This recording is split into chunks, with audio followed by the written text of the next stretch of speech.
ஆனைமலைக்கு அருகிலுள்ள ஒரு அழகிய கிராமத்தில் மனமொத்த தம்பதியர் வாழ்ந்து வந்தார்கள்.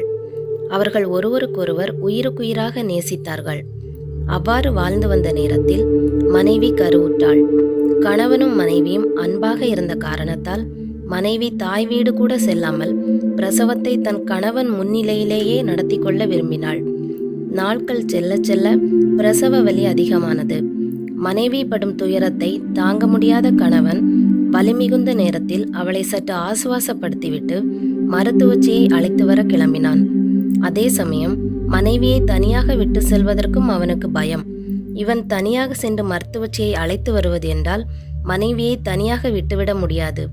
அடர்ந்த காடு, வனவிலங்குகள் அதிகம். அருகில் மனிதர்கள் யாரும் இல்லையே, என்ன செய்வது என்று தவித்து கொண்டிருந்தான். அதை புரிந்து கொண்ட அவன் மனைவி, 2 கல் தொலைவில் உள்ள என் தாயார் வீட்டிற்கு நாம் செல்வோம். அங்கு ஒரு மருத்துவச்சி இருக்கிறார். அவர் முக்காலமும் உணர்ந்தவர். தெய்வ சிந்தனையும் நற்பண்புகளும் ஞானத்தால் நடப்பதை அறியும் திறனும் பெற்றவர். நன்கு மருத்துவம் செய்வார். அவரிடம் செல்வோம்.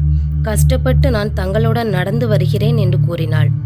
பிரசவ வேதனையும் வலியும் தாங்க முடியாத நிலையை எட்டியதால் வேறு வழியின்றி தாய் வீடு நோக்கி பயணமானார்கள். மெதுவாக நடந்து நடந்து 1 மைல் தூரம் வந்து சேர்ந்து விட்டார்கள். அதற்கு மேல் அவளால் 1 அடி கூட எடுத்து வைக்க முடியவில்லை. சற்று தூரத்தில் பார்த்தால் விளக்கு ஒளி தெரிந்தது. அச்சமயம் கணவனிடம், என்னால் இனி 1 அடி கூட எடுத்து வைக்க முடியாது. தாங்கள் சென்று அந்த விளக்கு வெளிச்சத்தில் மனிதர்கள் இருப்பார்கள். அங்கு மருத்துவச்சியும் இருப்பார்கள்.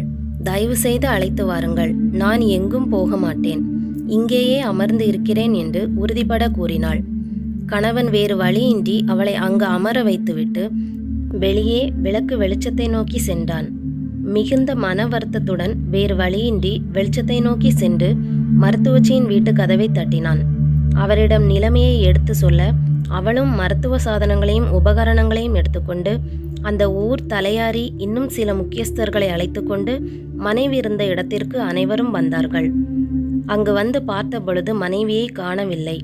இது என்ன சோதனை இறைவா என்று அனைவரும் வருந்தி கொண்டிருந்தார்கள்.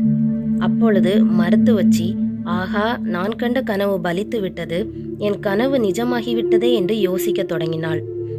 அப்பொழுது அவர்கள் அங்கு கண்ட காட்சி இரத்தம் உறைய வைத்தது. அங்கு அவர்கள் கண்ட காட்சி அவனது மனைவியும் புதிதாக பிறந்த குழந்தையும் இறந்து கிடந்ததை கண்டு கதறி உடனே அந்த மருத்துவச்சியிடம், அம்மா, தாங்கள் கண்ட கனவு பலித்து விட்டது என்று கூறினீர்களே, தாங்கள் என்ன கனவு கண்டீர்கள்? என்ன நடந்தது? சற்று விளக்கமாக கூற வேண்டும் என்று கேட்டுக்கொண்டான். உடனே அவர், நீ மனைவியை விட்டுவிட்டு வந்தவுடன் ஒரு பெரிய கருத்த உருவம் இவளை நோக்கி கையை நீட்டிக்கொண்டு வந்தது. அது கண்டு அவள் பயந்து எழ முடியாமல் எழுந்து ஓட ஆரம்பித்தாள். ஆனால் ஓரளவுக்கு மேல் ஓட முடியாமல், என்னை விட்டுவிடு விட்டுவிடு என்று அந்த கரிய உருவத்திடம் கெஞ்சினாள். ஆனால் அந்த கோர உருவமும் விடாமல் அவளை துரத்தியது. அந்த நேரம் அவளுடைய போராத காலம். அவள் அங்கிருந்து மாட்டுச் சாணியில் கால் வைத்து வழுக்கி விழுந்து உயிர் நீத்தாள். அதே நேரத்தில் அவள் உடலிலிருந்து உயிர் பிரிந்து வானளாவி ஒரு பயங்கர ஜோதி ரூபமாய் கோடி சூரிய பிரகாசமாக தோன்றி நீண்ட உருவமாய் திறந்த வாயுடனும் கைகளில் வேலுடனும் ஆயுதங்களுடனும் அந்த கரிய கொடிய உருவத்தை நோக்கி வந்து அவனுடைய மார்பை பிளந்து அந்த பெண்ணின் காலடியில் போட்டு விடுகிறது.